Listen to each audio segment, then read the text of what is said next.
कांग्रेस नेता राहुल गांधी जनता को अमिताभ बच्चन, ऐश्वर्या राय का नाच दिखाते रहे और इधर हिमाचल में उनकी सरकार ही नाच रही थी।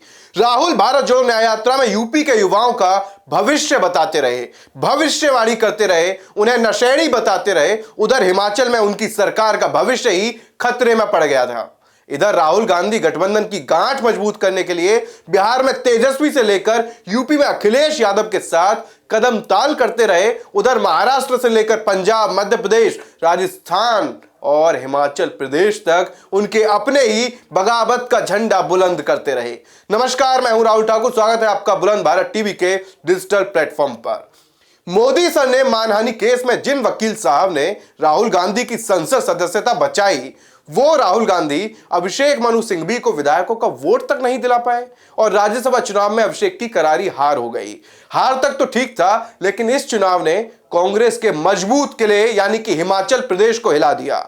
अब जब हिमाचल में कांग्रेस की सरकार खतरे में है, तो कांग्रेस के दो संकट मोचक भूपेंद्र सिंह हुड्डा और कर्नाटक के डिप्टी सीएम डीके हिमाचल में उठे सियासी बवंडर को शांत कराने पहुंचे हैं। हिमाचल में ऑपरेशन लोटस की विजय होगी या सत्ता पर पंजा का शिकंजा बरकरार रहेगा, यह तो आने वाला वक्त बताएगा। हिमाचल में सरकार बचाने के लिए एक बार फिर प्रियंका गांधी वाड्रा एक्टिव हो गई हैं। दिल्ली से प्रियंका गांधी ने कमान संभाल ली है और इस मुश्किल वक्त में राहुल गांधी जी ध्रुव राठी की लाठी के सहारे यूके में कैम्ब्रिज का मंच संभाल रहे हैं। लेकिन यहां सवाल ना तो राहुल के विदेश दौरे का है, ना ही कांग्रेस में बगावत का। सवाल राजनीति और रणनीति का है। अक्सर जब जब देश में विपक्ष के तौर पर, पार्टी नेता के तौर पर राहुल की जरूरत होती है, तब तब वो विदेश में यात्राएं कर रहे होते हैं।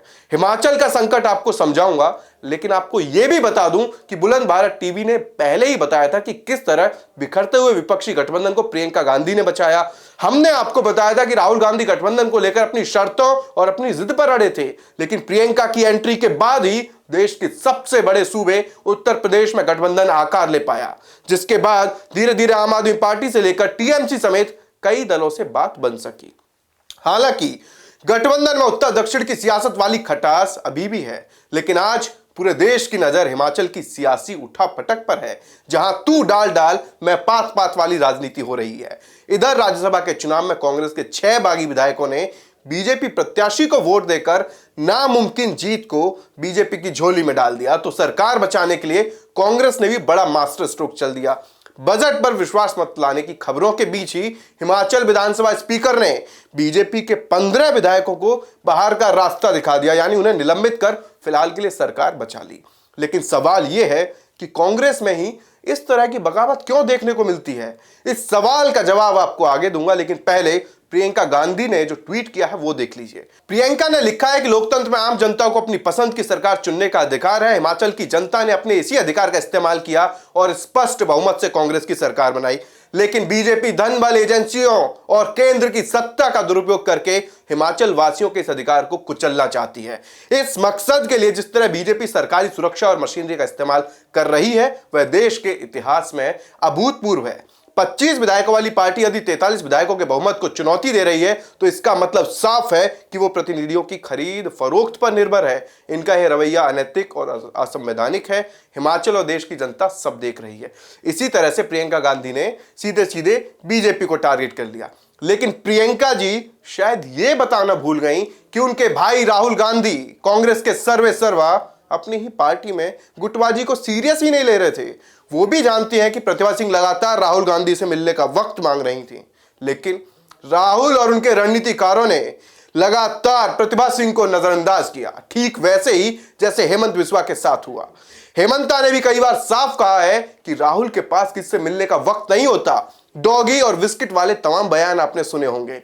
हिमाचल में कांग्रेस के बागी विधायक भी लगातार आरोप लगा रहे हैं कि उन्हें इज्जत नहीं मिल रही, जलालत फील होती है, लेकिन आला कमान सुनने को तैयार ही नहीं है। मंत्री पद से इस्तीफा देने वाले पूर्व सीएम वीरभद्र और कांग्रेस प्रदेश अध्यक्ष प्रतिभा सिंह के बेटे विक्रमादित्य ने भी हाईकमान के पाले में गेंद डाली और बताया कि उनकी बात प्रियंका गांधी से हो चुकी है। ऐसा एक दो दफा नहीं, लगातार सवाल उठता है कि राहुल गांधी पार्टी के नेताओं की सुनते नहीं है, सिर्फ कुछ चुनिंदा लोगों की बात मानते हैं और उन्हीं की बातों पर ध्यान देते हैं। ऐसे में सवाल है कि राहुल गांधी इस तरह कैसे अपनी पार्टी चला पाएंगे? पार्टी नेताओं की अनदेखी से कैसे कांग्रेस की नैया पार लगा पाएंगे? जरा सोचिए, राहुल लगातार मीडिया को कोसते हैं, उलझुल बयानबाजी करते हैं, कभी सरकार पर, कभी प्रधानमंत्री पर, कभी अमित शाह जी पर, कभी कलाकारों पर, लेकिन वो शायद अपने गिरेबान में नहीं झांकते हैं। वो कहते हैं कि सरकार गरीबों की नहीं सुनती, सरकार तानाशाह है। अरे सर, तो फिर आप अपनी पार्टी में क्या कर रहे हैं? देश तो छोड़िए, आप अपनी पार्टी तक को ठीक से नहीं चला पा रहे, पार्टी में बगावत को नहीं रोक पा रहे। अरे राहुल जी, अगर आप अपनी पार्टी को मजबूत नहीं कर पाएंगे, अपने लीडर्स की नहीं सुनेंगे, तो बीजेपी को कैसे टक्कर दे पाएंगे? जरा सोचिए, आप अपने नेताओं की नहीं सुनते, खुद आपके करीबी ज्योतिरादित्य सिंधिया से लेकर आरपीएन सिंह जैसे तमाम कद्दावर नेता आपका साथ छोड़ गए। खबरें तो यहां तक रहती हैं कि मल्लिकार्जुन खड़गे पार्टी के अध्यक्ष हैं, लेकिन पार्टी का उन पर कोई कंट्रोल नहीं है। खैर छोड़िए, हिमाचल प्रदेश पर ही वापस लौटते हैं। हिमाचल के किले को बचाने के लिए अब प्रियंका आगे आ गई हैं। सूत्रों से खबर है कि प्रियंका ने हिमाचल भेजे पर्यवेक्षकों से हर हाल में हिमाचल की सरकार बचाने को कहा है। आपको बता दें कि 68 विधानसभा सीटों वाले हिमाचल में 35 का जो नंबर गेम है वो ही महत्वपूर्ण है। बहुत जल्द हिमाचल में क्या होगा, इसकी तस्वीर साफ हो जाएगी। ठंडे प्रदेश हिमाचल में उबल रही सियासत का ऊंट किस करवट बैठेगा, बुलंद भारत टीवी आपको जल्द बता देगा। लेकिन दोस्तों, आप अपनी ये जो खबर देखी है, इस पर अपनी राय जरूर दें। ये खबर आपको कैसी लगी जरूर बताएं, और राहुल गांधी किस तरह से पार्टी चला सकते हैं, शायद थोड़ा सा मार्गदर्शन आप ही कर दीजिए। बाकी ऐसी तमाम वीडियोस और तमाम ऐसी चटपटी खबरों के लिए आप देखते रहिए बुलंद भारत टीवी। और हाँ, बुलंद भारत टीवी को सब्सक्राइब कर नोटिफिकेशन का बेल जरूर ऑन कर लीजिए, ताकि सबसे पहले और सबसे सटीक खबर आप तक पहुंच पाए। नमस्कार।